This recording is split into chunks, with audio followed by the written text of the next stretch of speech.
हम करेंगे हर मजलूम की हिमायत। बिस्मिल्लाहिर्रहमानिर्रहीम। अस्सलाम वालेकुम। मैं हूं हुरैन फातिमा और आप देख रहे हैं हिमायती न्यूज HD चैनल। नजर डालते हैं आज की अहम खबरों पर। पुलिस ऑफिसर सैयद हसनैन हैदर की खुसूसी हिदायत पर अमल करते हुए SHO थाना सिटी कोटद्दू मोहम्मद अय्यूब खाकी की अपनी team sub inspector Ziaur Rahman के हमरा नाजायज असला रखने वालों के खिलाफ क्रैकडाउन।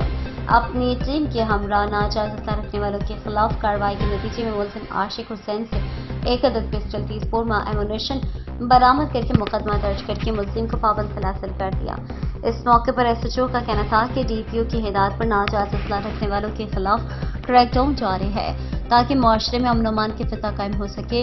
नाजायज असला रखने वाले माशरे में खौफ विरास की अलामत बने हुए हैं और इनसे आईनी हाथों से निपटा जाएगा। इनका मजीद कहना था कि मुजफ्फरगढ़ पुलिस अवाम की जान माल की हिफाजत के लिए हर वक्त कोशां है।